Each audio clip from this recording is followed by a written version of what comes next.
You, some ASMR guy. And we're live. Hey, maybe if I did enough SMR, we could get, or ASMR, we get Leander Keeney to come back. He still loves that, doesn't he? I don't even like to discuss it. I don't either. It's gross. It's unseemly. What is with that guy? There's so many things that he does that are just kind of gross or like mildly illegal. Definitely unethical. Don't you think? Did you watch his Vision Pro review? Because you can see that he has like this iMac sitting on a bookshelf, like in his dining room. It's like the most unergonomic setup I've ever possibly seen. Like he like sits in front of it and he's like crouched forwards, like with this iMac that barely it's like sticking out of the shelf because it's so big. Oh man, that's typical LK. I remember I slept at his house once, and his basement is like the scene of a horror movie, and it's just filled with, iPhone cases from like the mid-aughts and all sorts of review units that were never touched. Books upon books that he's written. Were you sleeping on like pallets of books? Yeah, I literally slept on a pile of books. Oh man, the door's all creaky. It's like there's like cobwebs everywhere. It's kind of a low ceiling, and I'm not exactly a tall fellow, and it's not. I think I might have hit my head in there. Oh man, it was creepy for sure. All right, we got Nathan Tyrion here. We got Tomas. Is LK joining us today? Not that I know of, but you never. He's like Count Dracula. You never know when he'll just pop up. We got Scoot. Scoot's here. Scooter's here on the rowing machine with my iPad Air in front of me. Looking forward to another live episode of Cultamac. It's a live episode of Cultamac. I like that. Let's see here. We got Mark T. We got Steve. We got Red Zuan.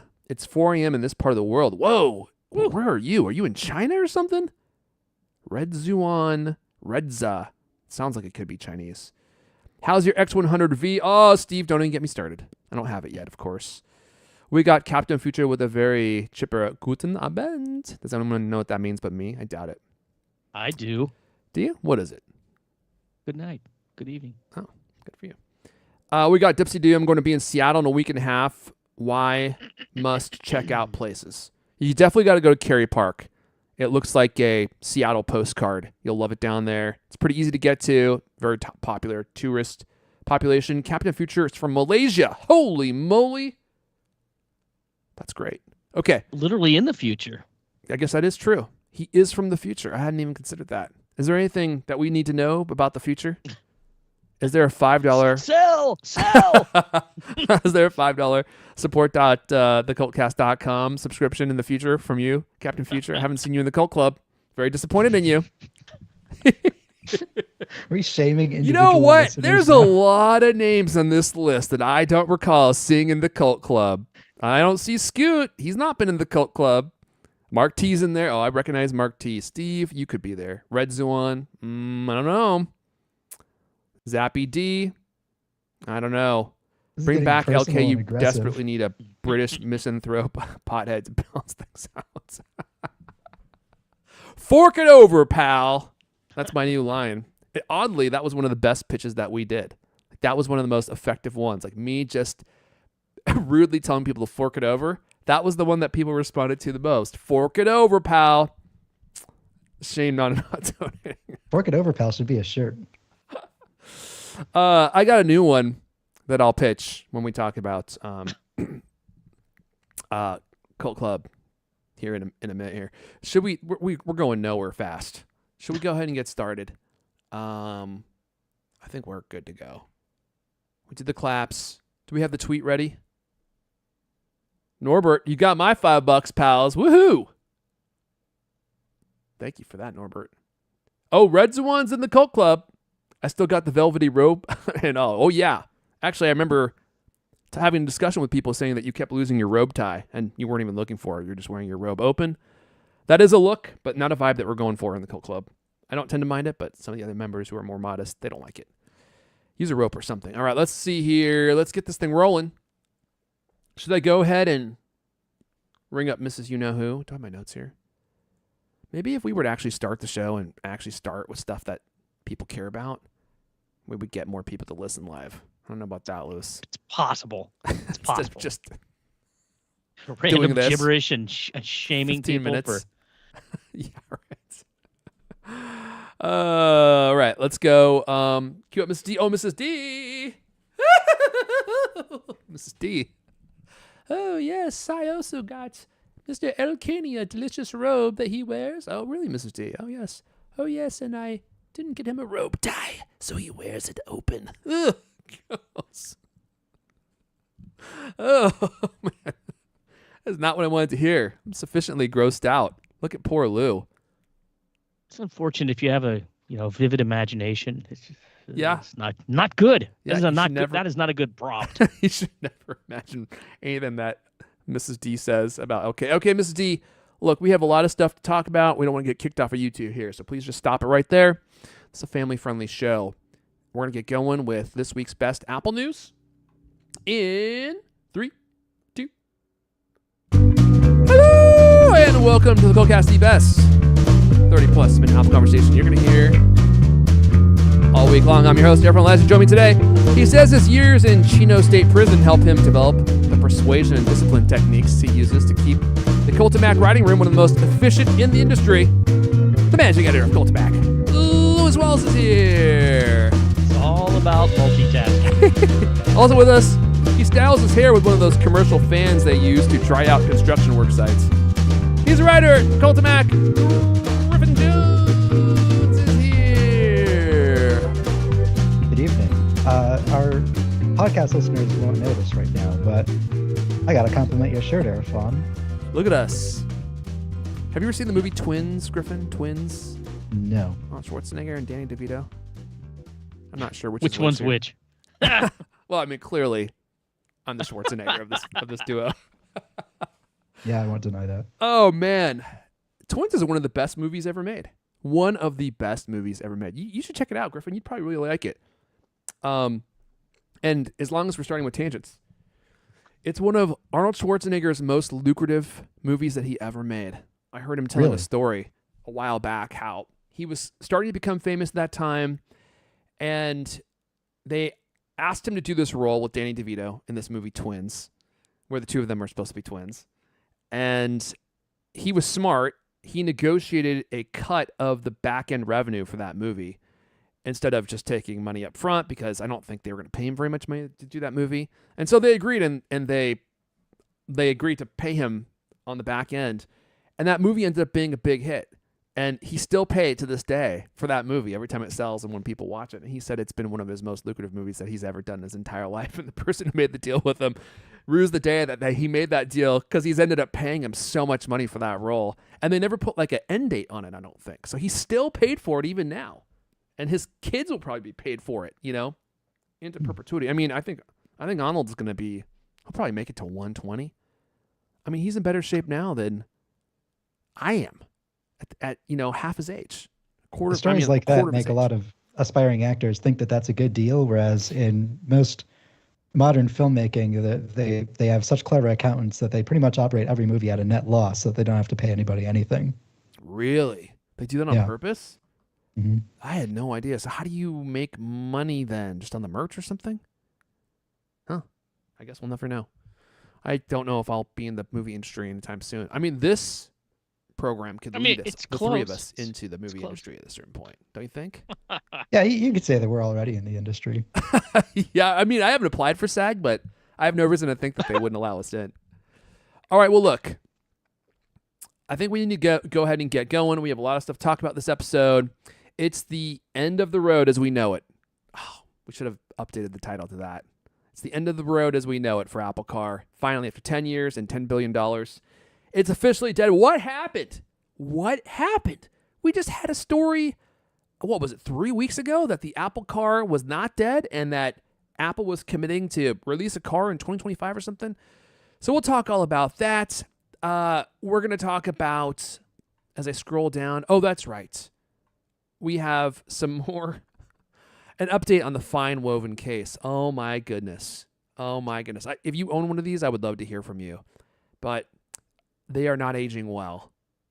The headline of this story, Browning like a rotten banana. The FineWoven case. I saw some FineWoven cases at the Apple Store recently when I went to go return my Vision Pro.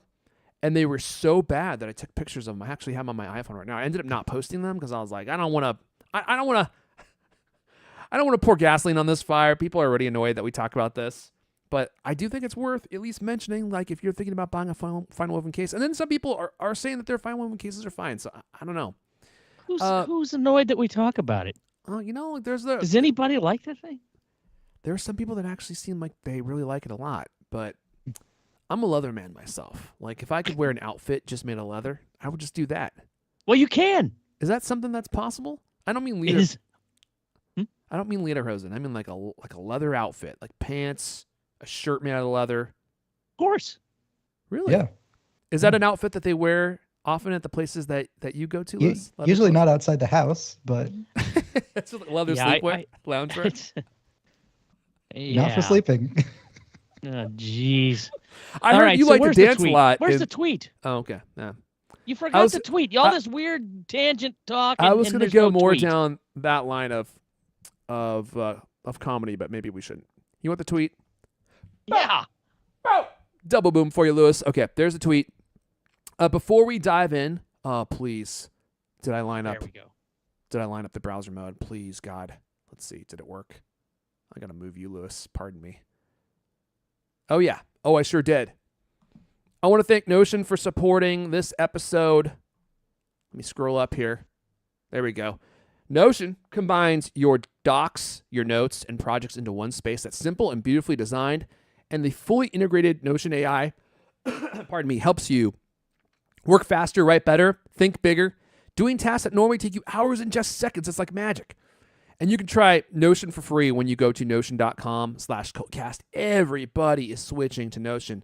I had no idea before I started researching Notion how many people were using it and for how many different things. It's like a supercharged version of Apple Notes. Apple Notes is great, but it's very limited. And once you're ready to do more with Notes, you can move to Notion. It's free to try, and you're going to be able to do so much more. I mean, you can use it for managing your projects. The Notion AI itself is incredible. It's like a ChatGPT built into Notion, and you won't have to be hopping around to all of these like generative text tools that you might want to use. It all exists within Notion, and you can summarize documents. You can feed it like a whole transcript full of notes, and it will just like summarize those into like the actual bullet points that you need to know plus action items. It's like magic. We've used it to write copy for CultCast, and it writes it in a natural, easy to read, easy to speak way. And it was better than the copy that we got from some of the people that were writing the copy for us. It was that good. And it knew who we were. Like, it was truly, I mean, it was really cool. And it saves you a ton of time. Like, if you don't really want to write something that's not mission critical, but you need like some copy for something, or you need to translate it from one language into another, or maybe you wrote something, but you want to change the tone, make it sound more confident. I mean, Notion AI can do all of that stuff. And it also is really good for teams. You can build a wiki and then query that wiki and have it deliver answers to you that are relevant to your organization. It just does so much stuff. Try Notion AI for free when you go to notion.com/CultCast. That's all lowercase letters, notion.com/CultCast to try the powerful, easy to use Notion AI today. And when you use our link, you're supporting our show, which we appreciate. Notion.com/CultCast. Okay, let's dive right in here. Who's first? I think I'm sending it to Lewis. Oh, Lewis is first. Well.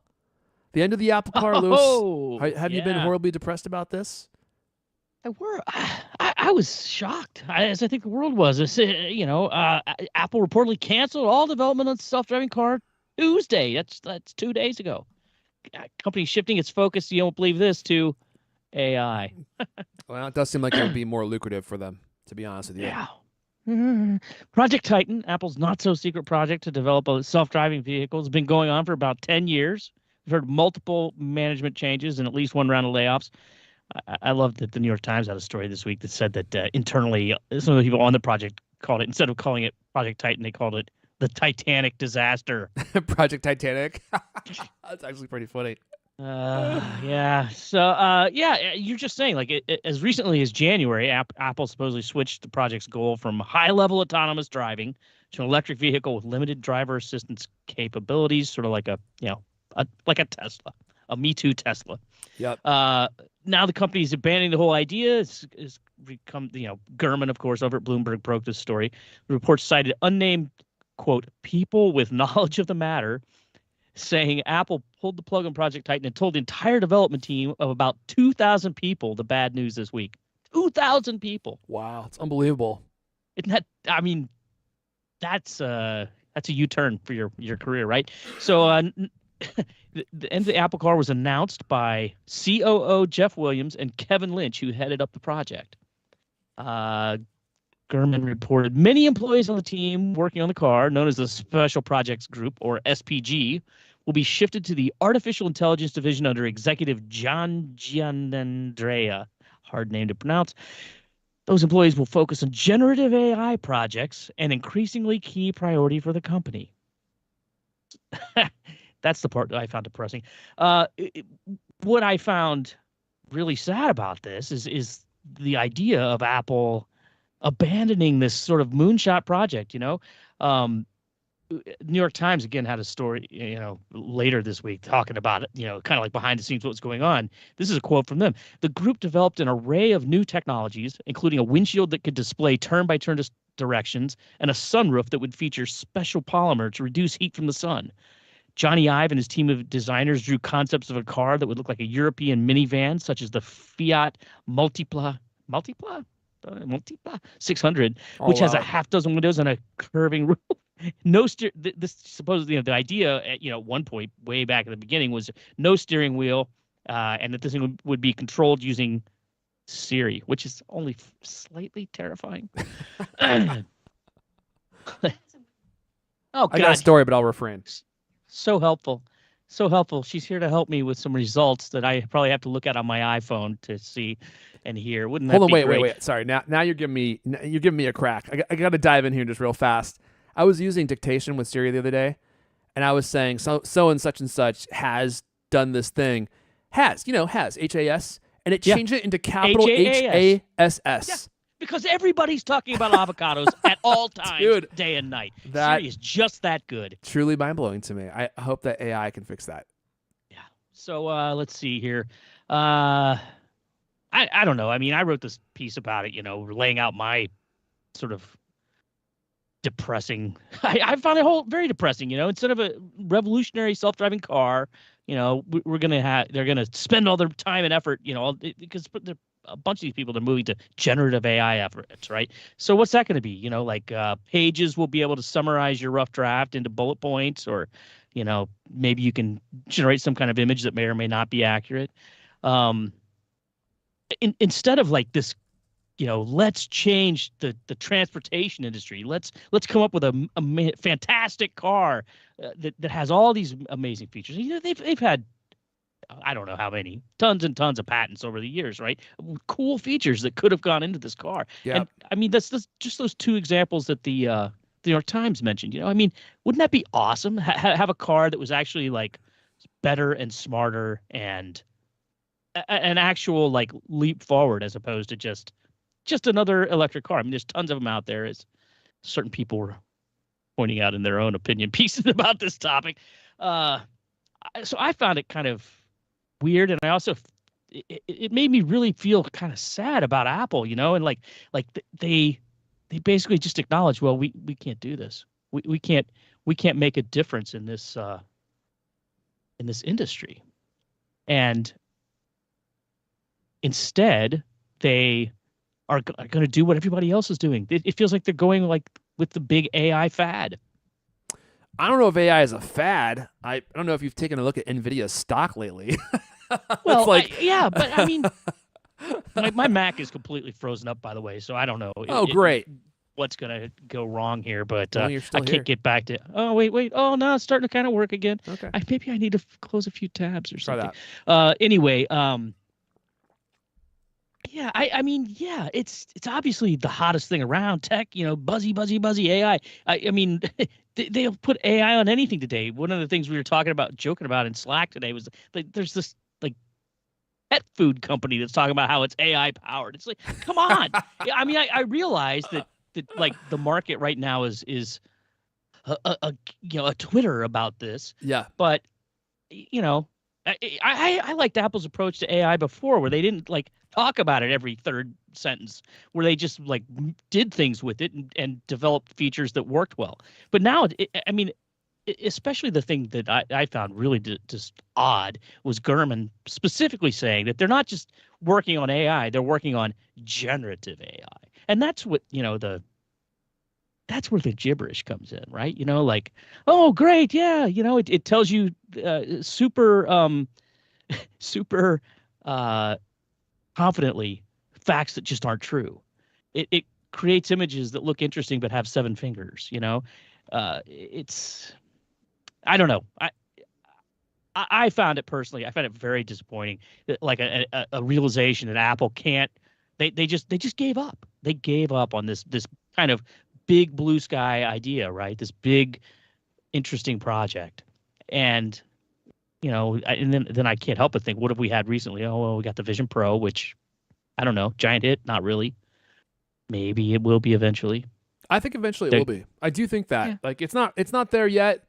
And we'll talk about that more later in the episode, but like, having lived with it for the 2 weeks that I had it, I definitely saw the hype. I was like, this is incredible. And once they make this smaller and lighter and cheaper, it is going to be absolutely everywhere. But that's going to take a while, obviously. Griffin, you still have yours, right? Yes, I do. Okay, that's what I thought. Like, I remember you saying that you kept it, but I was like, is he actually keeping it? It's $4,000. Yeah, the 2-week return period came and went. I actually figured out that you can get an extra week with it if you start the return, because then you have 10 days to like actually turn it into an Apple store. Okay. But that day came and went. Really? I didn't even start the return process. So I never knew that. It's mine You're in now. for the long haul. Before I, hand this over to my colleague Griffin, who has his own opinions about this, I wanted to mention 2 more things to that New York Times story. Yep. So the people that the New York Times interviewed were people who worked on the project. This is the New York Times says they praised the decision to shutter the project, saying the technology behind generative AI could be invaluable to the future of the company's all-important iPhone business. And they also, this story also says Apple's dead car project will be survived by its underlying technologies. The company plans to take what is learned about artificial intelligence and automation and apply it to other technologies that are being researched, including AI-powered AirPods with cameras, robot assistants, and augmented reality, according to 3 people briefed on the project. So, maybe it wasn't a total waste of, I don't know, $10 billion is, I think, what the New York Times estimated that they spent on this. So, maybe there'll be a robot. We'll have a robot and we'll have AirPods with cameras. That'd be pretty cool. Yay. Griffin, what do you think? Well, I usually post all of the articles that I write on Mastodon on my personal social media accounts, and I introduced. After Lewis posted his op-ed, I wrote my own, and I wrote, in most jobs that you have, if you publish a 1,000-word essay outlining why you think your boss is wrong, that would get you fired. But in journalism, it's called an op-ed, and it's actually encouraged. I mean, you do have until the end of the week to clear out your desk, but So, like, here's the thing. Yeah. I am a car enthusiast, and even more than that, I'm an AI pessimist. But nonetheless, I see this as nothing but good news overall. Because, like, I think the Apple Car project was completely misguided to begin with. Like tooling around in a design studio with concepts and stuff is fun. Like, you can have some cool patents, you can come up with some neat technology. But like actually manufacturing in mass and selling a car, like the entire modus operandi of the car industry runs entirely antithetical to how Apple runs their business. It has so very little in common with like the Apple we know today.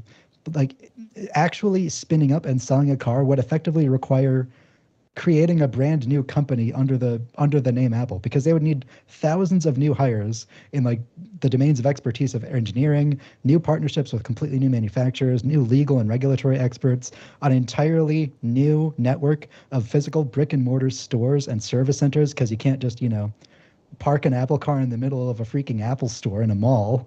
Oh, yes, you can. You could do that. They're already so like cramped and full. You can't just park a car in the middle of that. Like, a new branch of management to make this all happen in a reasonable amount of time, and like all of that to enter an industry with profit margins of only 9%, which, Apple likes to operate at least at 26%. So it doesn't make sense for their business anyways. And like, as much as Apple doesn't need to join the car industry, as you mentioned, Lewis, the car industry doesn't need Apple. Like 10 years ago, when this project was rumored to have started, a self-driving battery electric car was actually a pretty novel idea because there was only one, and it was Tesla. Yeah. Like now, let me bring this up. There is currently for sale today, you can buy the Tesla Model S, the Tesla Model X, the Tesla Model 3, the Tesla Model Y, the Tesla Cybertruck, the Ford Mustang Mach-E, the Ford F-150 Lightning, the Ford Transit, the Volkswagen ID4, the Volkswagen ID7, the Volkswagen ID Buzz, the Nissan Ariya, the Hyundai Ioniq 6, the Hyundai Ioniq 5, the Kia Niro EV, the Kia EV6, the Kia EV9, the Toyota BZ4X, the Subaru Solterra, the Lucid Air, the Chevy Silverado EV, the Chevy Blazer EV, the Cadillac Lyriq, the Hummer EV, the Rivian R1T, the Rivian R1S, the Mercedes EQB, the Mercedes EQE, the Mercedes EQS, the BMW iX, the BMW i4, the BMW i5, the BMW i7, the Polestar 2, Polestar 3, Polestar 4, Volvo EX90, the Volvo EX30, and like probably literally dozens more. Don't forget about the Chevy Bolt. See that one? Exactly.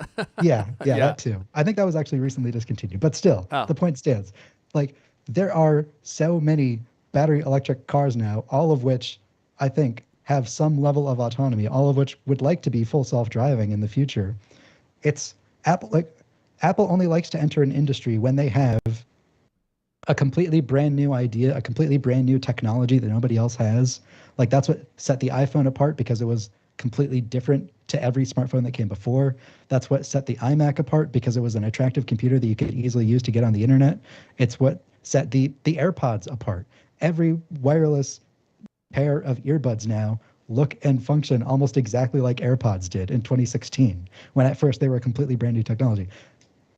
What's the point of Apple building their own battery electric car when they're competing with like literally dozens of other virtually identical electric cars? The point was that it wouldn't be identical. The point was that it would be different, that it would be better, that it would be smarter, right? That's what I found depressing about it. It's like they just gave up. They said, well, we can't really do any better than this.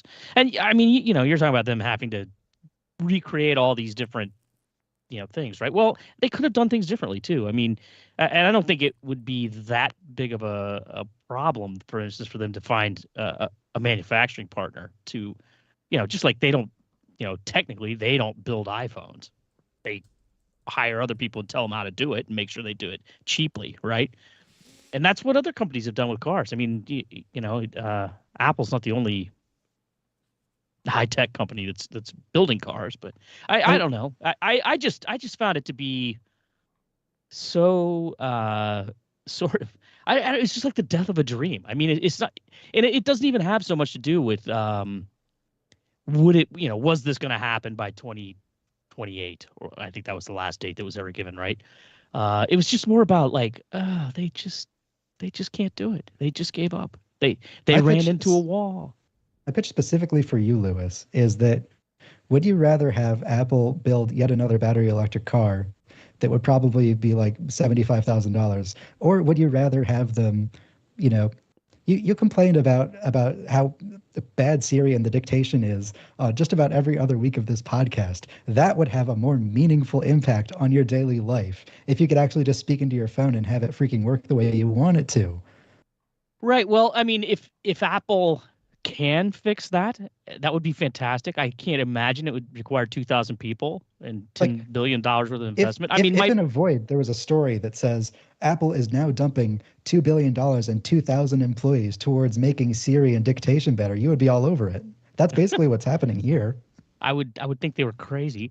Yeah, I mean, maybe it is. I just wonder. I mean, to be honest, some of the stuff that they do with AI and especially she that shall not be named, it just is so sad. It's. I mean, maybe you're right. Maybe they absolutely need to do this. I mean, I'll tell you one thing. Like I checked into this. Okay, this is a very specific example. You remember that this feature, and I know this because I started writing a piece about it. I got distracted, didn't finish it, whatever. But they have this feature in there where you search for or like you look at this is in the Photos app where it identifies food, right? It identifies various kinds of food. Well, did I already discuss this on the show? I don't think I did. One of the things that I identified as food was an ashtray from when we were in Vegas with a bunch of snubbed out cigarettes. and it Yummy. also, in addition to identifying food, it also suggests recipe ideas, right? And so this is what my opinion piece was going to be about. Like, A, it can't tell what is food and isn't food. And B, its recipe suggestions are like completely ridiculous. Who asked for this feature and why does it exist? And and a complete example of horrific, quote unquote artificial intelligence. But I got to tell you, so I saw something on Twitter just today saying, Apple made this. This guy was talking about how like, now in there he has a picture of a bulldog, and now the AI thing says, that's a bulldog. It didn't say it's a dog. It says it's a bulldog, and I said, well, I wonder what it says about my ashtray. I looked it up. It still identifies it as food. However, it does not offer me a recipe for, sautéed cigarette butts. Sautéed Marlboros. So it is getting a little better. Exactly. And that's even before the iOS 18 and the on-device generative AI stuff as powered by the A18 Pro chip that's rumored to happen. I mean, I do hope I hope it works. My feeling with all this stuff is that it's all kind of janky, and it's like some of it's a good idea, but the execution has been flawed, and I'm just scared that Apple will continue to have those kind of results. I'd like to say that the end of my piece, the last third of it, which was really the most important part, is that I agree with you. I also think AI is garbage. I think that the large language models like ChatGPT and Bard are just bullshit spewing machines. The generative imagery is almost always hideous garbage. But I am actually on board with Apple attempting this because I think OpenAI needs to be stopped. And if they have real competition that is designed ethically with boutique, carefully curated training data that's actually tested thoroughly before just randomly being shipped out into the world, I think the AI industry is ripe for more positive change, and I think Apple is the most likely company to do that because, believe it or not, they actually care about some of this stuff. Their brand image stands to be worsened if they ship a product that's telling people to burn cigarette butts in a pan and serve that up for dinner. Yeah, I that's one of the points I made too. I mean, I think Apple's security and privacy focus is definitely a good thing for this, but I also wonder if those same things are going to hinder them the way that they always have. I mean, that's one of the reasons why those things aren't as good as some of their competitors, because they're more security and privacy focused. I mean, Apple does all this stuff on device, right? So I don't know. I mean, I guess I'm not that skeptical about Apple's AI stuff. I'm saddened that they gave up on this big dream and that what we might get is just iPhones that work a little better, and Pages Pages app that has a couple of things built in that I can already use some other thing for, right? I mean, I don't know. I've found that using that generative AI stuff in my day-to-day work, I don't use it in my day-to-day work. Once in a while, it comes in handy for something. I'm sure there are other jobs that would be very helpful. I mean, if I could, if I was writing 50 emails a day to people, maybe that would be the way to go. But we'll see. I mean, it's funny. I was just more taken by the, sort of it's been this open secret for so long, and it's if you're paying attention to Apple, you've probably been thinking about this for a long time. It's taken root in your mind. Apple's going to make a car, man. It's going to be so cool. And then they're going to work on generative AI. I mean, it feels like such a reaction to the sort of, buzz around AI. It just feels like which I think is very on Apple. I thought Tim Cook's approach to it before, where he wouldn't even say AI, right? He was always machine learning this.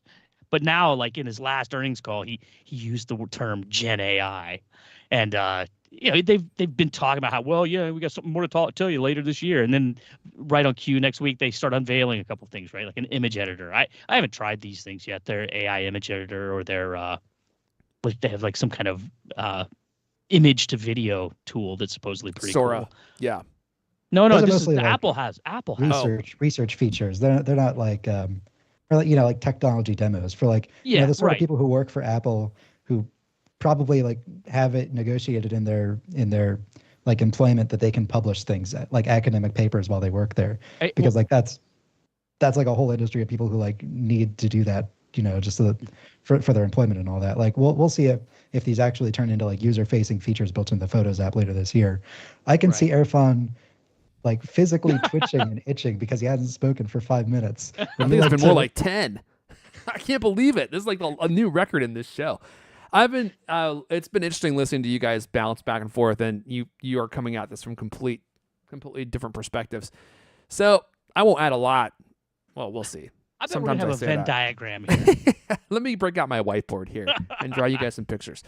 I think I am more in the Griffin Jones camp, I have to say. I think Apple probably tried to make a car, and they had a grand vision of what they wanted to do, and I think they just started too late. Like, by the time they get started, Tesla had a car that was on the market for, 6 years, and Tesla did everything that Apple was saying they were going to do. And the only way to come out with an Apple car that would have been truly incredible was to sell it at some insane high price.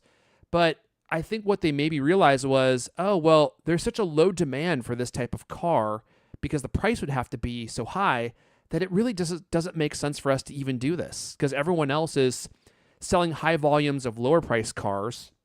And so if we're going to make a lower price car, ours is going to just be a Me Too product with CarPlay that's better integrated. So I don't think that AI stuff is a fad in any way, shape, or form. I think it's the future. It's all around us, and I follow it somewhat closely. I mean, there are people out there that are tweeting about it every single day, but like the video generation, the generative image capabilities are absolutely astounding. Like what it can already do is mind-blowing, and it's only going to get better in the next 2 years. And I think that Apple is already so far behind in that area of technology, and it's going to be so ubiquitous that they actually do need to switch their resources and move into generative AI, because it's going to be everywhere. And if you don't have capabilities in that area, I think you're seriously going to suffer. And that's just not the truth. That's just not the same for electric cars. I don't even know how well electric cars are doing. I think that they certainly have their fans, but just to kind of put it into perspective, so I'm looking at this data from the top selling cars, electric cars of 2022. So this is a little bit old, but you can see like the number one top selling electric car was a Tesla Model Y, Tesla Model 3. A Model Y cost $53,000 in 2023. Or that's the 2023 version of the car. The Model 3 cost $44,000 essentially. So you can see like these prices are way lower than what Apple charges. The Ford Mach-E, $46,000. From a sales number, it's estimated that they sold 252,000 Model Ys in 2022, 211,000 Model 3s, and then 40,000 Mach-Es. So you can see people aren't necessarily buying electric cars. They're buying Teslas. It's like the tablet market. Like, people don't want tablets. They want iPads. Like, the Samsung tablets, I don't think sell anywhere near as much as the Apple tablets do. I think that has actually like significantly changed in the last few years, because like Hyundai and Kia are really knocking it out of the park. I see so many Ioniq cars and like Kia EV6s around these days. Like, I think you really need to look at 2023 data to see that. And I also think that like 2 years ago, the Mach-E was pretty new. So that might be why they hadn't sold very many of them. 2023 electric car sales. Let's see if I can. I'll also say that I think they're starting to hit a bit of a plateau in the United States, at least. I've seen reports that like this year the sales are kind of steady with the previous year. Like they're not continuing to scale at the rate they will, and I think that plateau might hold steady until like a next generation of electric cars is like significantly cheaper than what they're currently at. Yeah. I can't find any numbers on this. At least for 2023, I'm trying to find the top sales numbers. But just keep in mind, so the figures I just read were from 2022 electric car sales, right? So maybe they're higher in 2023. But let's look at gas powered car sales in 2023. This is actually shocking to me. What would you guys say was the number one most sold vehicle in the U.S. in 2023? The Ford F-150. It always is. Yeah, it's the Ford F-150. Sold 751,000 units. 751,000 units. That is mind-blowing. Number 2, the Chevy Silverado with 543,000 units. Dodge Ram. I guess people like having car troubles. Sold 444,000 trucks in 2023. The RAV4, 434,000 units. So you can just see, like, when you put the electric car sales into perspective, people are still mostly buying gas or hybrid vehicles, and a small subset of people are buying electric cars. Now, Tesla Model Y came in with 385,000 units. So this is the most popular electric car, and it sold half of what the number one car, sold in 2023. So I just don't know from Apple's perspective, like when you think about this from a financial perspective and impact perspective, I actually don't think it makes sense for them to continue in this arena. There's so much competition. Tesla's so dominant, and it has, a cult-like status with people when it comes to electric cars. So it's a very steep uphill battle for Apple. And I think whatever they released, unless they can release a truly autonomous vehicle, which is what they were going for, I think that actually would have done well. But Tesla couldn't do it. No one else can do it. I still think we're 10 years away from autonomous vehicles. Tesla's been wagging that, dangling that carrot in front of people for 15 years. Oh, buy the full auto driving package. We're going to activate it at some point. Dude, I don't know if that is going to happen anytime soon. Like your battery may be dead by the time they activate that technology. We're still so far away from fully autonomous driving. Like if they had a vehicle that was fully autonomous, electric, I think that would actually sell really well. But no one seems to be able to figure that out. And Tesla's on the cutting edge. They've been doing this for the longest. And Apple has to compete with them and Ford and Chevy and Hyundai and all these other competitors. AI makes way more sense. And like I said, just look at NVIDIA stock, man. I'm kicking myself. I saw my Apple stock experiment has stalled. I invested like $100,000 3 years ago, for those of you that have been following the show for a while. And I just have been talking about it ever since to see what it would do. And I think that investment is up to like $170,000. But if I would have invested that same money into NVIDIA, I would have been a multimillionaire right now. Like I probably would have had maybe, I don't know, $1 million, $2 million at this point. NVIDIA stock is going bonkers because it is powering the future of AI. My mom bought NVIDIA stock.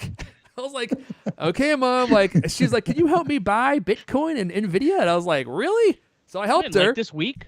And, her Bitcoin's way up. Her NVIDIA's way up. She invested like $1,000. Now it's worth like $8,000 because NVIDIA is powering the future of generative AI. Did she have like a hot tip? How did she come up with? I have no idea. Probably Jim Cramer, man. He probably convinced her. I have no idea. But somehow she got a tip that I didn't get, and she bought. And of course, now the stock is doing incredible. And I'm regretting putting so much money into Apple. And Apple has stalled. Like it just hasn't gone up in years. It's been pretty flat for a while. So they definitely need to have a major hit. And I think generative AI could be something that produces revenue for them because the car thing. I can't believe we've been talking about this long. We should probably move on. But how is it going to generate revenue? That's the other part of this equation. I don't even. One of the things that Gurman in his follow-up was talking about, like, wow, Apple has been having a little bit of a hard time coming up with like, a growth product, right? And, so now they killed this thing that, you talk about slim margins, but the price of the vehicle is so much larger, right? So that it's a bigger amount of money. I mean, it would have been a big, it was potentially a very large, lucrative market, even though the margins are thinner. And, Gurman's thing was like, well, so now they're going to have to lean on the Vision Pro. It's like, okay, yeah. Good luck with that. I do think that the Vision Pro has a huge amount of potential in 5 years. So I think that eventually they will sell a ton of those things. They'll be everywhere. But they can also charge to they could charge people to use generative AI features. Like most platforms charge you some kind of subscription fee to use those kinds of features. Extra $8 a month added to your Apple Premium part one. of your Apple One. Oh, Apple One. That's not the future I want to live in, but I do see that being a possibility. Although it will be hard for them, like Microsoft has this partnership with OpenAI. You've got other generative AI companies out there now, and OpenAI is so far ahead. They're just so far ahead. I mean, that video platform, Sora, I'm sure you all heard about this already. I'll bring this up. I have a small point before you get too far into that, though, because you pay money to OpenAI and Sora and all this stuff because they have server costs. You're not running it on your own device. Like that's what Apple can use as a differentiator. If you buy an iPhone, you can run all of these generative AI features on your device, and you don't have to pay anything. You just have to buy the iPhone.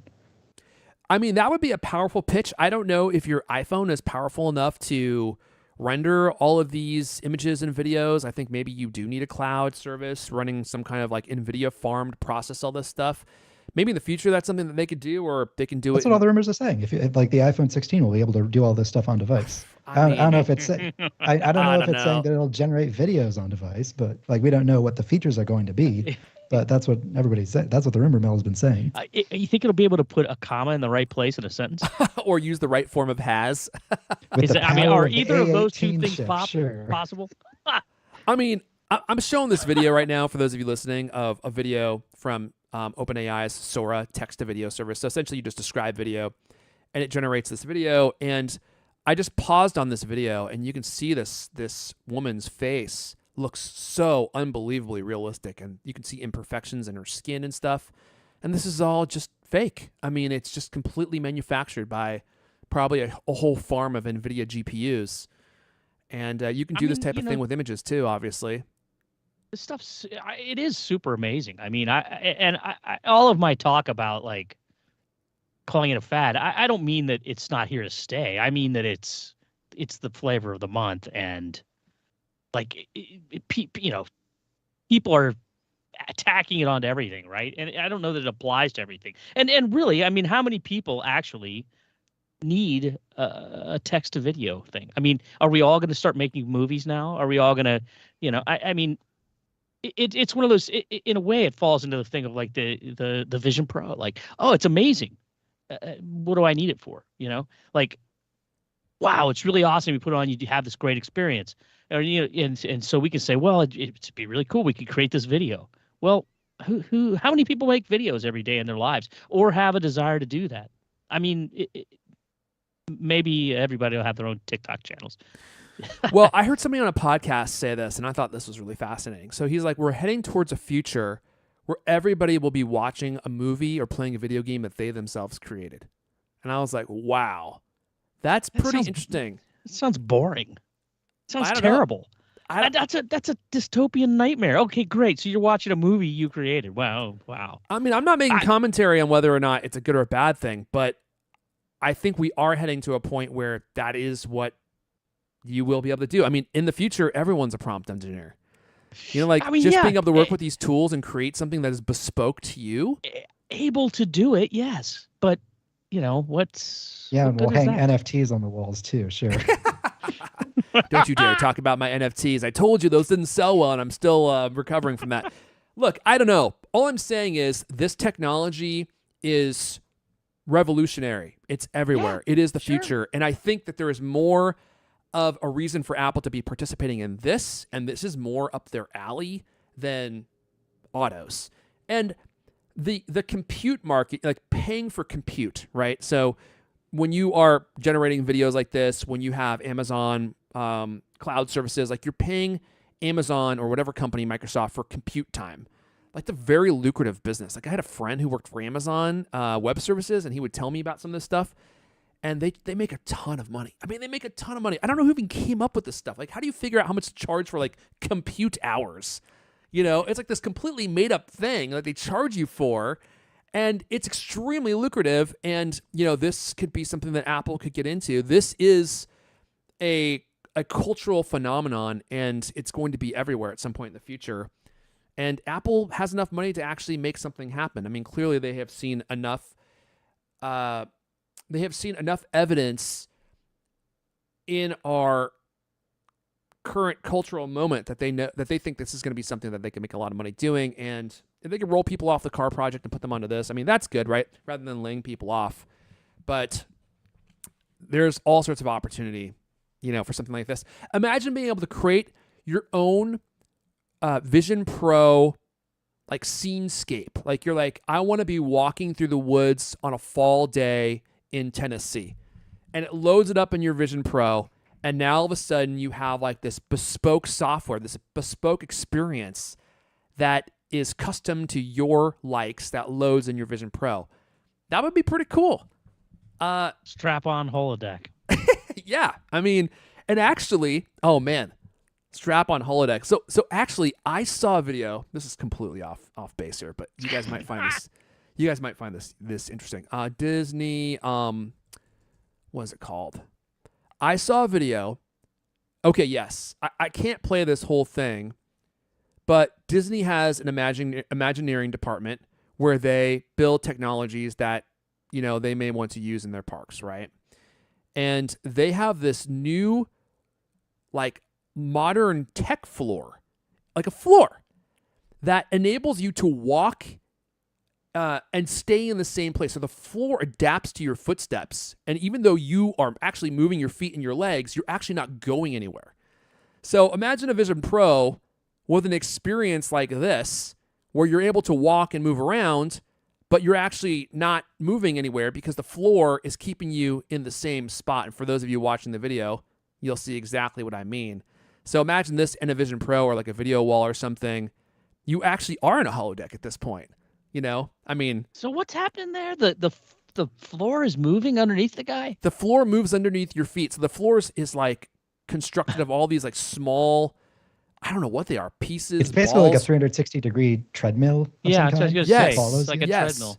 Yeah, and like these pieces under this guy's feet. Let me see if I can make this bigger. That is pretty wild. I presume, based on your description, but I'm not actually seeing it in front of me, that like there's like a LED wall that surrounds him, so you can walk around a different environment or something. Yeah, there's a screen in front of him, so like, and it looks like he's kind of in a boxing ring, and then this floor is like these series of like flat. They almost look like polygonal tiles underneath his feet. But they move, and somehow when you move your feet, they react to your feet. So even though your legs and your feet are moving and you're walking, you remain in the same place. You can churn around 360 degrees, and the floor will continue moving underneath your feet in this way where you can continue walking, but you're still in the same place. So like, you imagine this with like the Vision Pro or something, you are in a holodeck at that point. You can have a completely immersive 3D experience where you're running or walking through this virtual space, and yet you're not actually moving anywhere. That was the thing about the holodeck from Star Trek. I don't know if you guys watch Star Trek: The Next Generation. I was like, how do they make that work? Like you're in the holodeck and you're walking around, but you're never actually hitting any of the walls. I'm like, I don't know, but maybe they had this Disney Imagineer technology. Captain Picard got his hands on it or something. That was one of my favorite parts about The Next Generation, by the way. Did you ever watch Next Generation, Griffin? Oh, yeah. You're not over there? Yeah, show. Dude. Because they could take you on any adventure that they wanted, and you're still within the ship. And my favorite episodes were the ones where they had like the adventures in like 1940s America, and Captain Picard was like the PI. Anyway, I'm getting ahead of myself. Ahead of yourself. I'm getting on the side of myself. They don't have to do the thing on the original series where they fly to the gangster planet or they go to the Nazi planet or anything like that. They can just do it inside the ship. Oh man, yeah. There was one episode where they had like these alien species, like essentially like confine Picard and I'm spacing on his name. Number one, I can't believe Will Riker. Riker, thank you. To the holodeck so that they can take control of the ship and fly it to like their planet so they can save like their fellow aliens or something. But they supercharged the holodeck to make it more lifelike, and like they're in like this jazz bar in like the 1940s, and they constructed like this perfect woman that they knew would charm Riker so he would stay out of the bridge, and they couldn't escape. Anyway, yeah. They get him high on reefer. There was some smoke. There's a lot of smoke in that lounge. I'll just say that. All right, well, look, I have no idea where we are. We're so far off base. We've been talking about Apple Car this whole time. We've got like 5 hours of show left. Let's do this. Let's just take a quick break. Do we have a giveaway this week, Lewis? No giveaway this week. Okay, Very sorry. that's fine. Well, let me give something to all the people. It's an Whoa. opportunity to support the show. Wow. Can't wait to unwrap this one. Oh, yeah. You guys are going to love this. Look, a bunch of you have supported, and I want to express my heartfelt gratitude. I know what you're thinking. You're like, dude, it's yet another subscription. I don't want to pay any more money for anything. You don't have to, because we're giving CultCast Off Topic, which is our new podcast. It's free for all and ad-free, and it's supported by the people who decide to support. You don't have to. You can listen to it for free. But, I don't think it's taking it too far to say you owe us. You owe us big time. If you want to continue listening to this show for free, if you want to participate in all the fun that we have every week, I think deep down it's time to fork it over. Just time to fork it over and support the show. And the reason I say that is because that got a big reaction of people to actually support last week. I guess me just being rude about it. And I thought, what else could I say that would be rude? That would maybe get people to support. Because fork it over is done. I already used it. But how about this? Pay up, butthead. How about that one? Pay up, butthead. If you like the show, if you want to continue seeing us do what we do, if you want to enjoy content in the same vein of CultCast, but I'll see the chat's reacting like someone's about to subscribe. What a pitch. That's right. But seriously, you're helping us secure the future of the show. And what I like about Off Topic is that we get to just talk about whatever we want. So it's like a creative playground. We get to branch outside of CultCast and talk about things that are not Apple, but in the same style of CultCast. And I hope you're enjoying it. We have a bunch of suggestions from people in the very exclusive Cult Club, which you'll be able to join if you fork it over, pal. And you can help us design the show. You may even end up on the show at some point. I'm gathering pictures to put on the GovForce display back here. So there'll be pictures of people who support the show rotating on this big screen that I have behind me. And more than anything else, it's just an opportunity for you to show us that you care. And you're raising your hand and you're saying, you know what? I want to see you guys do more. I want to see you be around. And if I haven't already persuaded you, head on over to support.thecultcast.com. You can fork over $5. You can pay it up and not be a butthead. And you will be helping us do what we do into the future. Support.thecultcast.com. I don't know how long this other URL will be up. I expect a lawsuit and a cease and desist at any moment. But it's cult of 9 to 5, macrumors.com. Also works. Will take you right to us. So instead of giving your money to any of those other Apple sites, you can give it to us. Wouldn't you rather just give it to us? I mean, we're definitely more needy.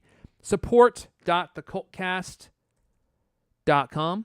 Thecultcast.com. Does that work? Hopefully. There we go. Yeah.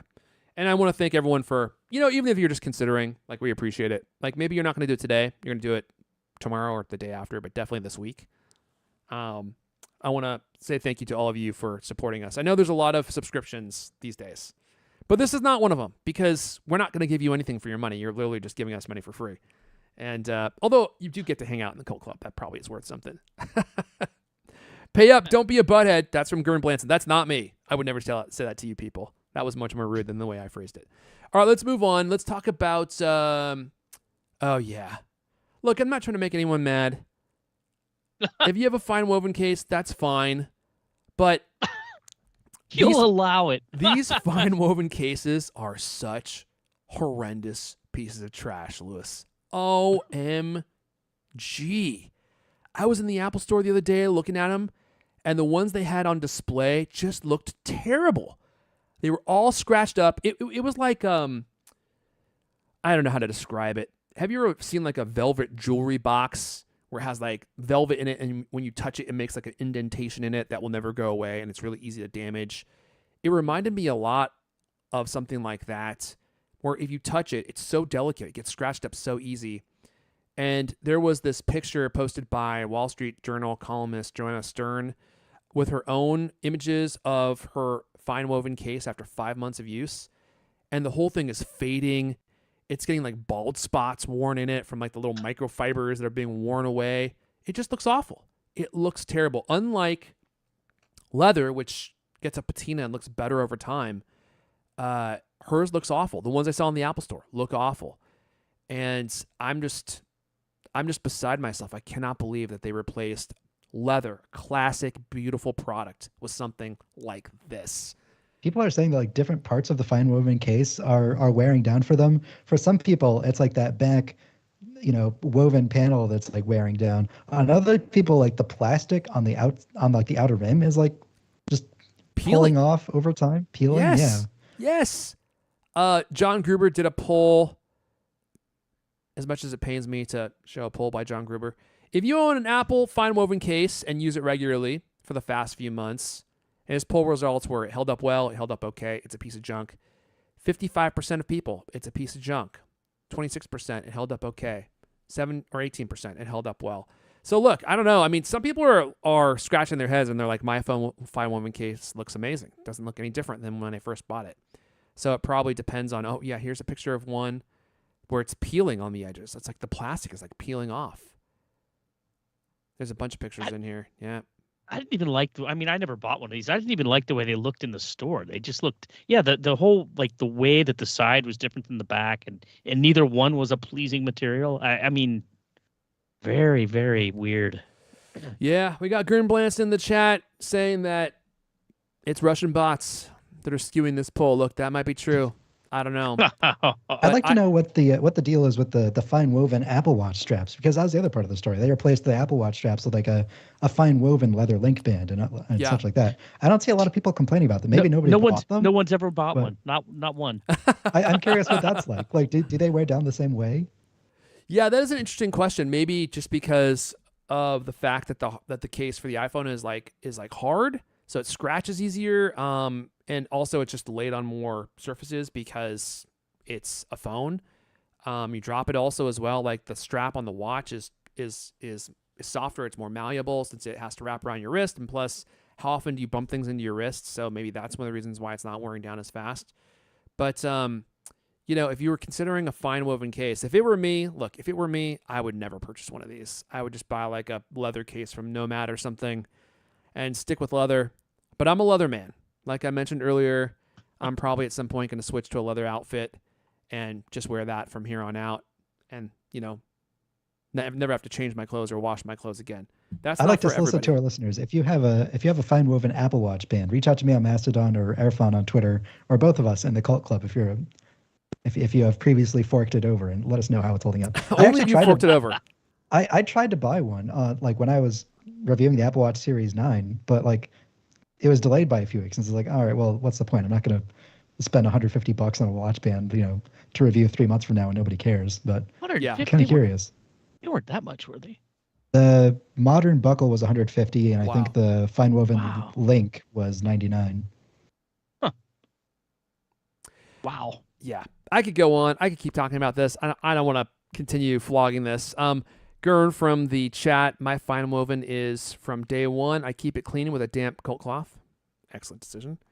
And some dish soap, and it looks great. So there you go. So that's the thing. Like, it seems like not everyone is having issues with their FineWoven. Here's the thing, though. The phone case is supposed to take the brunt of the force of daily using your phone. Yeah. If you have to precariously take care of your phone case, then why do you even have a case? That's the point of a case. It's supposed to receive the damage, so you don't have to be so careful with it. Yeah, that's true. But the other thing is, like, people want their cases to look nice. I mean, it's something that you hold and you carry around with you all the time, and so you don't want it to look like a piece of rotting banana after 5 months. You want it to look like, classy and nice. Apple needs to make a case that goes around the FineWoven case. The FineWoven case? Yeah. In leather. It's made of like plastic. Asbestos. A leather sleeve. Yeah, right. The FineWoven asbestos case. I don't know. Yeah, let me know if you're in the very fine halls of the Cult Club. I'd be curious to hear your experience. If you're not in the Cult Club, well, don't bother me. I'm not really worried about your opinions. No, I'm just joking. You can ping me on Twitter. I would just like to hear what people have to say about their experience with the FineWoven. Am I being too negative about it? I don't know. But I'm just going by this poll result from Gruber and also from what I've been seeing of people saying online. Plus, just my own experience, like seeing the FineWoven cases in the store, which get handled a lot. But I think that's a pretty good example of regular use, like people just handling their phone cases all day long. And all the ones in the store looked bad. They looked bad. But, all right, there you go. where are we in the series of show notes? Oh, right. Should we talk about Apple Arcade, Griffin? There was a story that came out this week where developers are fearful that Apple's going to cancel the whole thing entirely. And to be honest, I wouldn't be surprised if they did that. What do you think? I don't know if they're on route to being canceled, but this is certainly yet another. This is like the CultCast negative episode. Dude, negative we're not trying to keep it negative, but these are the stories that were out this week. Okay, so here's the title: Apple Arcade's future. Kids win, but devs fear smell of death. Apple Arcade now focuses so heavily on family-friendly titles from well-known franchises that some indie game developers feel abandoned, according to a new report. Some even predict doom, or at least creative stagnation, lies in Apple Arcade's future if things don't change. Quote, very few original games are being greenlit unless they are attached to big family-friendly IP, reports the elusive mobilegamer.biz. I love a good .biz. Oh, that's how you know that they're credible. Maybe I should start a .biz. A glance at the top 20 most popular games on Apple Arcade might explain why. Titles like Hello Kitty Island Adventure, Disney Dreamlight Valley, and Sonic Dream Team dominate the list. Apple seems focused on making the games that its subscribers play the most. I mean, that seems reasonable. Much of the rest of the list consists of what Apple calls App Store greats. These are popular games released years ago in the App Store, then added to the subscription service with in-app purchases stripped out. Developers of completely original games don't sound happy with the direction Apple Arcade is going. Quote, one studio boss told us that after months of glowing feedback on one particular game, the arcade team suddenly withdrew its interest in the title, citing a change in strategy.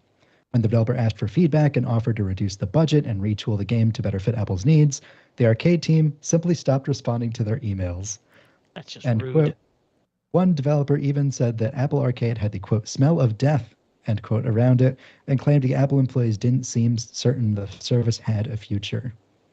So on one hand, it is very sad because as an indie game enthusiast, I would really like I really bought into the original concept of Apple Arcade, where it's like, these are the games that Apple wants to exist on the iPhone and the platform that, wouldn't get traditional funding otherwise. And that by paying into Apple Arcade, the service, you can help fund these games, because they don't fit into the traditional in-app purchase model on the App Store. And it seems like now they're like almost suffering from the success of the big name IP titles, and that can make the executives, leading the ship at Apple to think that that's the only thing worth doing. But it sounds to me like it's not really, on the brink of disaster. It just sounds like it's evolving based on what people want to play. Yeah, I actually think this makes a lot of sense. Like, to have a kid-friendly or family-friendly game subscription that you can plop your kids down in front of and not have to worry about there being like really terrible blood and gore and all that kind of stuff. And on platforms that kids typically play on, like iPad and iPhone and stuff, like I actually think that makes a ton of sense. Yeah. And there's nothing really that's like it. I mean, PlayStation's not like that. Game Pass is not like that, obviously. So it is kind of a niche that I think is perfect for Apple. And, Apple Arcade is so cheap. I don't think that they're going to be spending money to develop AAA titles on Apple Arcade. I mean, first of all, how many people game on Mac? So it's probably not worth it for them to do that. But these kind of, besides Griffin, and if you listen to our last off-topic episode, you'll know how surprised I was, and also not surprised to hear that is Griffin's primary gaming platform. And he's like, I game on the Mac. And I was like, of course you do. He also games on that Next computer behind him. He plays like Oregon Trail and stuff. I wish I had a Next computer. Go to cultof9to5macrumors.com and enough people give me money, I'll buy a Next computer. One. Yeah, or you could donate your Next computer. That's something that we would take definitely instead of your $5. But so I game primarily on PC and also on Xbox Series X, and they're more adult focused games. So I think the $5 for Apple Arcade, if they're simple, easy to hop in, easy to hop out of experiences that are also suitable for kids, I think that's kind of all Apple Arcade needs to be. I don't know what their vision was for Apple Arcade. Like, I don't know if they had some grand vision of what was going to be happening here, or if this was a, TC throwing his wheat-free pasta at the wall and seeing what stuck. But I don't think it needs to be anything more than it already is. Like, it's a place for simple games that they throw in with your Apple One subscription because they want to charge you more money, and it's like, oh, we'll toss this in here and see if it makes a difference. I think that's actually kind of something that the marketplace needs, especially for kids gaming on the iPad and stuff. Anything else on this story, Griffin? No, that's pretty much. It's nice that it's turning into something different, even though it's not really what Apple originally pitched it for. And it sounds like they need to, maybe relay that down to their developers before they dump like hundreds of hours developing games that are going to get suddenly red lit. But red lit. Yeah, I thought they were going to be doing more. I thought they were going to be funding more indie games and big titles and stuff. And I'm kind of surprised to see that is something that developers are complaining about, and that seems to not be happening. But it does indicate that maybe they are rethinking what Apple Arcade needs to be. And since it's not been like a huge hit for them, which I doubt it has been, that they're like scaling it back. Like they're going to keep it around and keep putting games on the platform, but they're not going to be spending a ton of money pushing for games that aren't going to hit huge audiences. I mean, Game Pass was one of the original, if not the original, game subscription service. And I think it's been hard for Microsoft to even figure that out. Like, that was just such a new and novel thing. And people were so used to buying their games and owning them that it was a hard proposition to convince people to pay. I don't even know how much Game Pass was at the time, $10, $15 a month to like have a subscription to games. Now it's great because they have so many games on there, and especially now that Apple or that Microsoft is folding Activision Blizzard into the stable of studios. It's like, man, there's gonna be like Call of Duty, Diablo.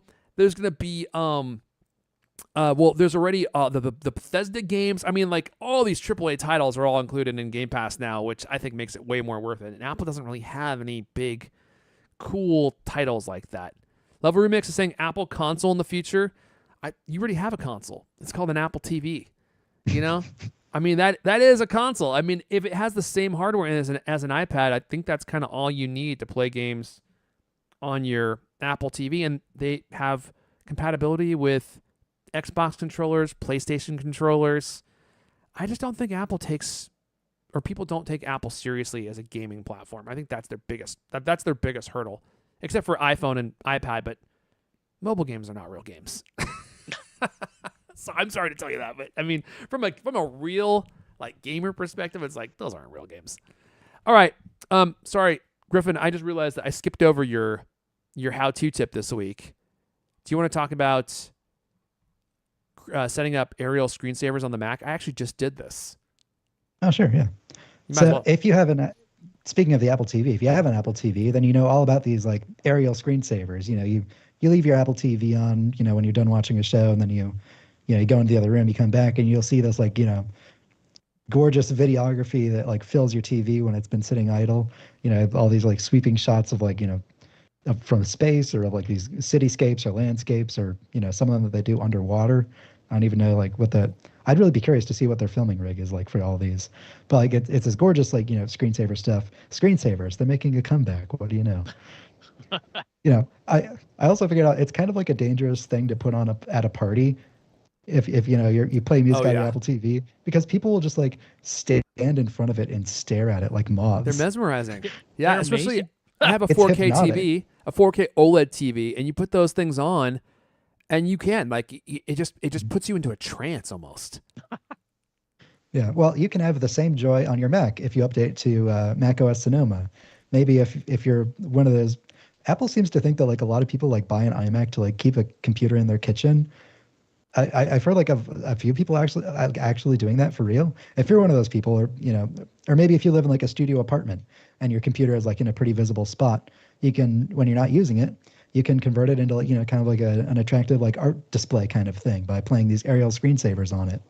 So you update your Mac to Sonoma, you go to System Settings, and then you first go to System Settings Lock Screen, and you have to make sure that you set Turn Display Off for something like 3 hours and start Screensaver as like, only 10 minutes. Then you go over to Screensaver Settings, and I recommend you scroll all the way down and click Shuffle All so that you see like the whole variety of aerial screensavers. It'll download new ones over time. Apple makes new ones every once in a while. They'll just download to your computer every week or so you get some variety. They've been doing that, I think, like ever since the new Apple TV in 2015. So they have like literally dozens of these. You'll see new ones all the time. You get to these gorgeous vistas of different parts of the world. Yeah. I did this on my Mac, I don't know, months ago. And I love how when you have the screensaver going and then you log in, it like slows down that forward movement through like this beautiful whatever is flying over or the ocean or whatever, and then just brings it to a halt with an image that just remains as your desktop. Very cool and very artful. I need to probably mess with my Mac because I don't like it. Keeps turning off the screen, and I really want it just to have that thing going all the time when I'm not using it. And right now, it turns off eventually. You can set turn display off to never, and it'll just stay on forever. Yeah, just drinking electricity so that I can be entranced by a scene from a cityscape. That's the great thing about the Apple Silicon Macs. They don't take up very much power. They just sip, right? So it's there's no reason not to. It practically creates power when you have those cityscapes going. Yeah. So I'll post a link of this in the show notes, obviously, if you don't know how to set this up. And if you haven't tried this out, this is, I mean, Griffin joked like screensavers are making a comeback, but I actually think that is true. Like with these screensavers, they're so mesmerizing and so beautiful that I have them going on my Apple TV. I have them going on my Mac now. And I love just having, it's like a perpetual motion machine. It's like, it's just always traversing through some landscape or through the ocean or through the mountains or something. And it moves so slowly that there's something soothing and relaxing about it. And I just love having it be, it's like a piece of artwork that's in motion at all times. I actually really like that. I actually discovered on the Apple TV that you can. I actually discovered on the Apple TV that you can manually activate it if you just keep hitting the back button. Like if you keep hitting the back button over time, it'll go back to the home screen. Then you hit it again, and it'll like center it on like the Apple TV app or like whatever you have in the top left corner. You hit the back button one more time, and it'll manually start the screensaver. So there's an extra pro tip for you. Oh yeah, on the Apple TV you said. Yes, I also discovered that tip as well, and I use that all the time to trigger the screensaver, especially because like if I'm watching something and my kids come into the room and there's like a part that I don't want them to see, like I'll just quickly trigger that so that they don't see, whatever's happening in the movie that they're too young to actually see. I mean, look, I'm not like watching the kind of movies that Leander Caney watches, and I don't want you to get the wrong impression. But my kids are young. I'm like, there's certain things that they really just should not see, like gore and that type of thing. Okay, can cool. Can you watch those things in Vision Pro? Can you watch the aerial screensavers? I don't think they have those on the Vision Pro yet. Think how breathtaking that would be. Oh yeah, maybe in Vision OS 2. Man, I think the virtual tourism that you could have in Vision Pro, I actually think would be like pretty huge. Like being able to walk around the Grand Canyon, like look around, especially once you buy one of those moving floors from Disney Imagineers for like $400,000 for like a 2 foot by 2 foot moving floor, and then you'd be able to like walk around and have that in your Vision Pro.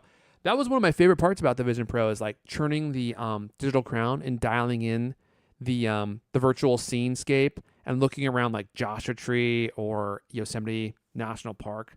That was really cool, and it's so unbelievably immersive when you're looking around like 360 degrees and it's changing the perspective as you look around.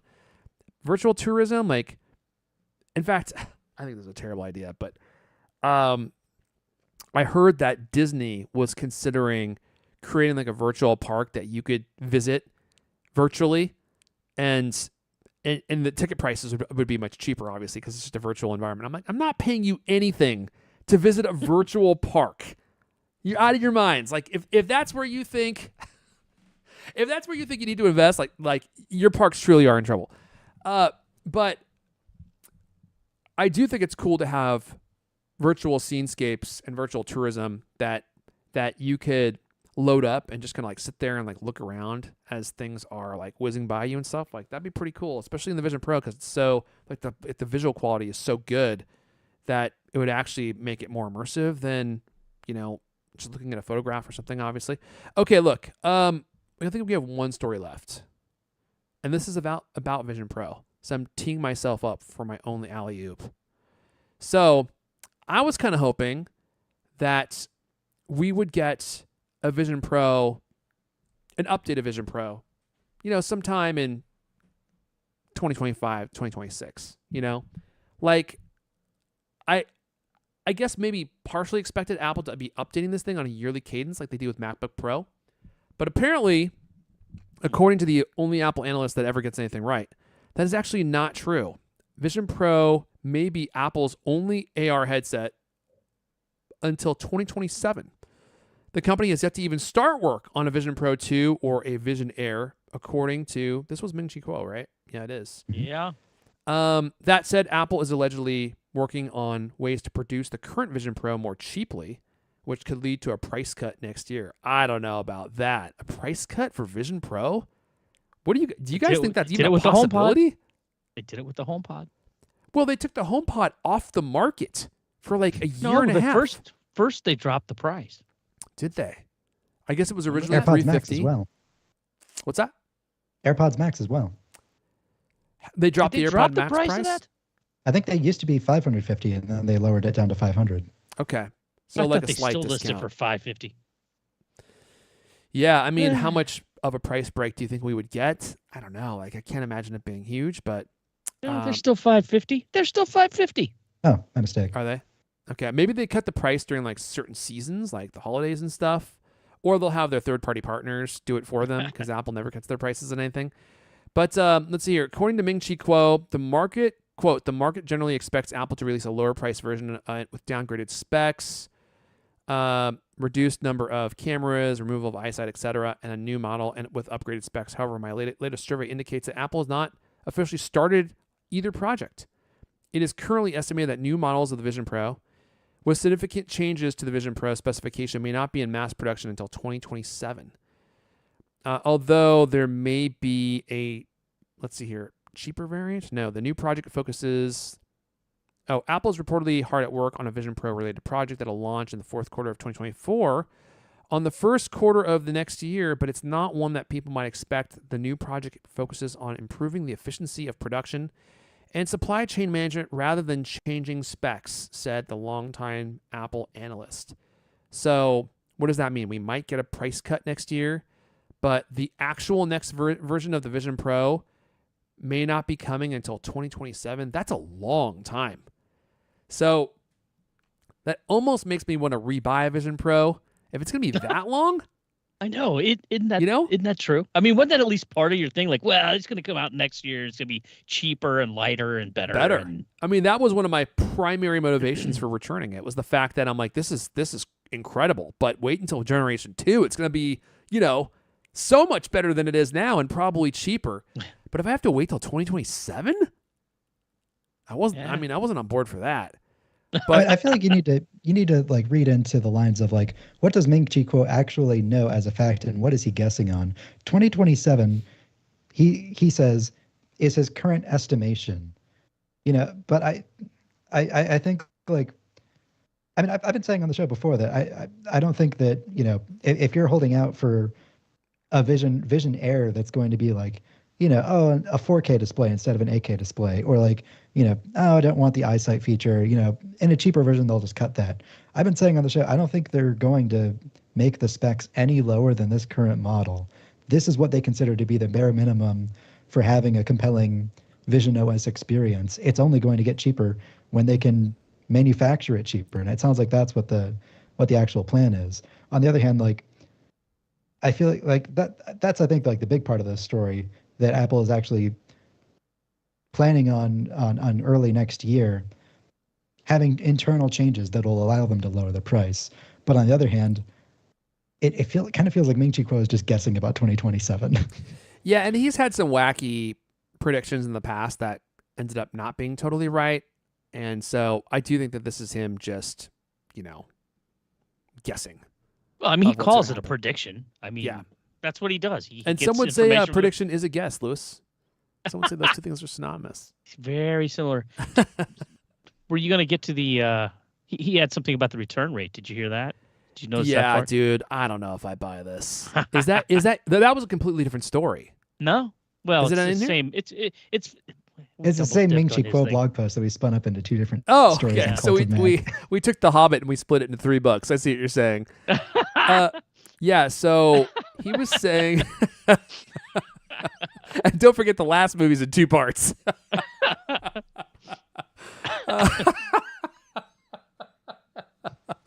So he was saying, should I try to bring up this story? He was commenting on, let me bring this up, the return rate for Vision Pro. Dude, I do not believe this in any way, shape, or form. And I don't know how he would even know this. Well, he says, according to my survey of the repair/refurbishment production line, the current return rate for Vision Pro is less than 1% with no anomalies. Which, what does that even mean? I guess that means that's in line with a typical product. Dude, I do not believe that for a second. I don't believe it. The other part about that is he says it is worth noting that 20 to 30% of the returns are due to users not knowing how to set up Vision Pro. There's no way that's true. There is no way that's true. I mean, when I came into the Apple Store to return mine, that guy rattled off a list of like the top 5 reasons, and I had like 3 of them.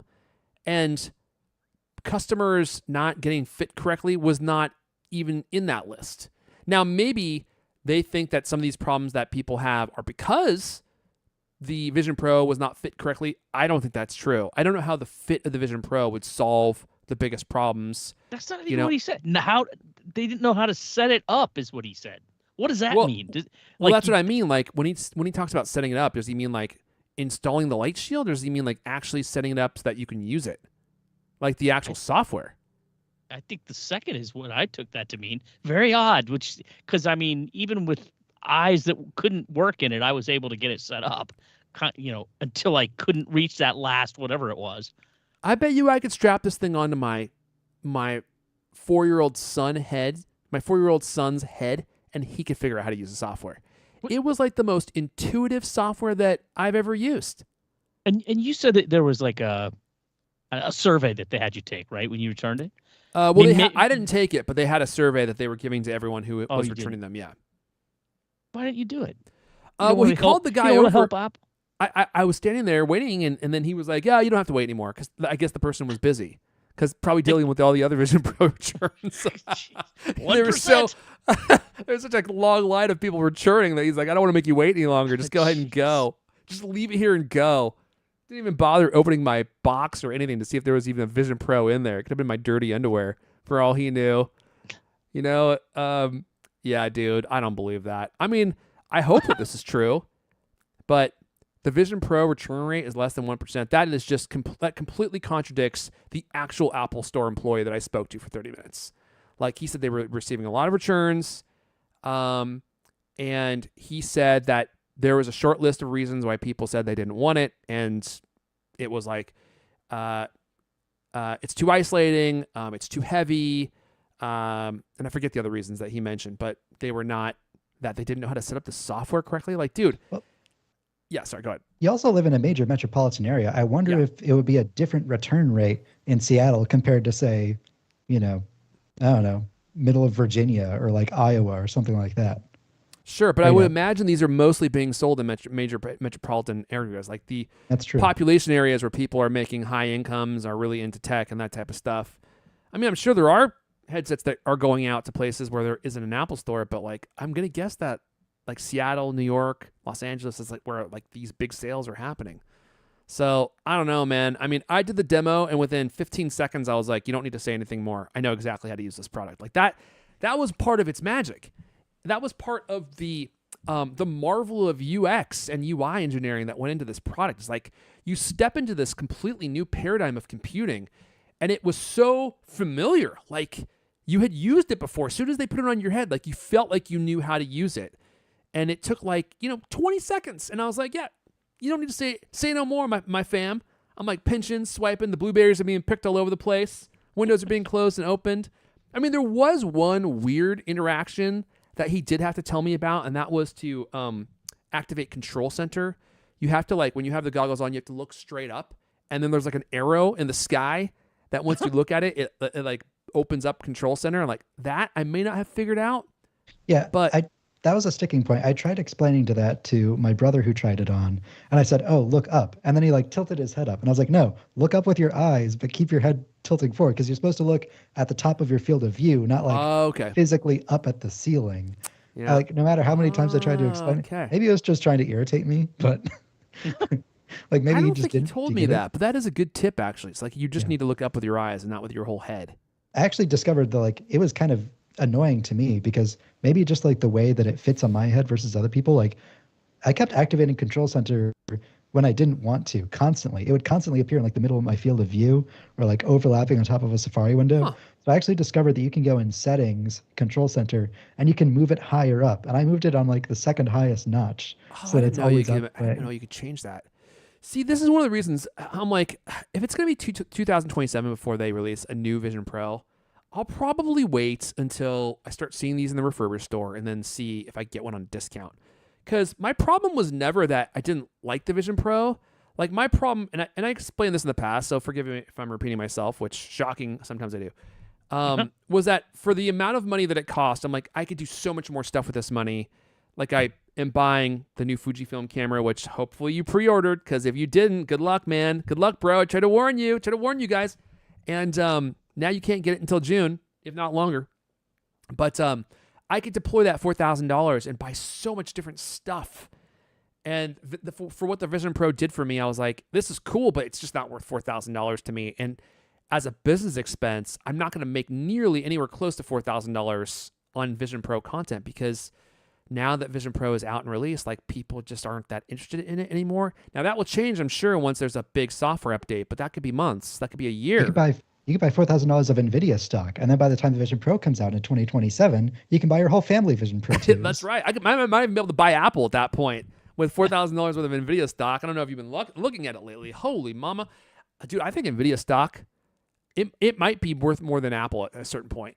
Like, it is skyrocketing. It's going up so fast. It's almost a $2 trillion company.